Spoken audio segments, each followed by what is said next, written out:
கூலி படத்தோட OTT release date, மலையாள படத்தை பாராட்டின ஆலியா பட், வடசென்னை உலகில் சிம்பு, இதை பற்றியெல்லாம் இந்த வார சினிமா அப்டேட்ஸில் பார்க்கலாம் வாங்க. நடிகர் பிருத்திவிராஜ் நடிச்சிருக்கிற விலாயாத் புத்தான்ற படத்தோட டீசரை படக்குழு வெளியிட்டிருக்காங்க. புஷ்பா பட பாணியில் சந்தனமர கட்டையை மையமாக வச்சு இந்த படம் உருவாகியிருக்கு. தமிழ் டீசரில் குட்டி வீரப்பன், புஷ்பா இன்டர்நேஷனல், நான் லோக்கல் போன்ற வசனங்கள் கவனத்தை ஈர்த்திருக்கு. ஜெயன் நம்பியார் டைரக்ட் பண்ணியிருக்கிற இந்த படத்துக்கு ஜேக்ஸ் பிஜாய் இசையமைச்சிருக்காரு. இயக்குனர் ஹெச் வினோத்தோட பிறந்தநாளை முன்னிட்டு ஜனநாயகன் படத்தோட மேக்கிங் வீடியோவை தயாரிப்பு நிறுவனம் வெளியிட்டிருக்காங்க. ஏற்கனவே விஜயோட பர்த்டேக்கு கிளிம்ஸ் வீடியோ வெளியாகி ரசிகர்கள் மத்தியில் ஒரு ஹைப்பை கிரியேட் பண்ணியிருந்துச்சு.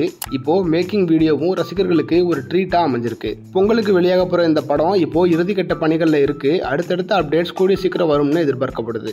நடிகை கல்யாணி பிரியதர்ஷினி நடிப்புல சூப்பர் ஹீரோ கான்செப்ட்ல வெளியான லோகா படத்துக்கு மலையாளம் மட்டும் இல்லாம தமிழ், ஹிந்தி ரசிகர்களும் நல்ல வரவேற்பு கொடுத்துட்டு வராங்க.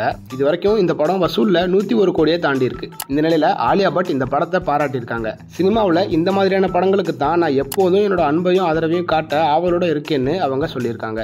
சிறந்த ஆசிய நடிகருக்கான செப்டிமஸ் விருதை மலையாள நடிகர் டொவினோ தாமஸ் வாங்கியிருக்காரு. நெதர்லாந்து ஆம்ஸ்டர்டமிஸ்ல கொடுக்கிற இந்த தி செப்டிமஸ் விருது உலக அளவுல மதிப்புமிக்க ஒரு விருதா கருதப்படுது. நரிவேட்டை படத்துக்காக இந்த விருது அவர் வாங்கியிருக்காரு. இந்த படம் சோனி லைவ் ஓடிடில இருக்கு. இன்னும் பார்க்காதவங்க போய் சீக்கிரம் பாருங்க. ஏற்கனவே 2018 படத்துக்காகவும் இந்த விருது அவர் வாங்கியிருக்கிறது குறிப்பிடத்தக்கது.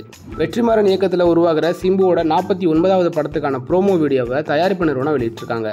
இந்த ப்ரோமோ வீடியோ வச்சு பார்க்கும்போது இந்த படம் தனுஷோட வடசென்னை யூனிவர்ஸ்ல வர ஒரு படமா உருவாகுதுன்னு தெரிய வருது. இதை இயக்குனர் வெற்றிமாறனும் உறுதிப்படுத்தியிருக்காரு. ப்ரோமோ வீடியோல யூஸ் பண்ணிருக்கிற வடசென்னை டெக்ஸ்டும் அதை தான் உறுதிப்படுத்தியிருக்கு. வடசென்னை யூனிவர்ஸ்ல சிம்பு சேர்ந்திருக்கிறது ரசிகர்கள் மத்தியில் ஒரு உற்சாகத்தையும் பயங்கர ஹைப்பையும் ஏற்படுத்தியிருக்கு. படத்துக்கான அடுத்த அப்டேட் சீக்கிரமா வரும்னு படக்குழு தெரிவிச்சிருக்காங்க.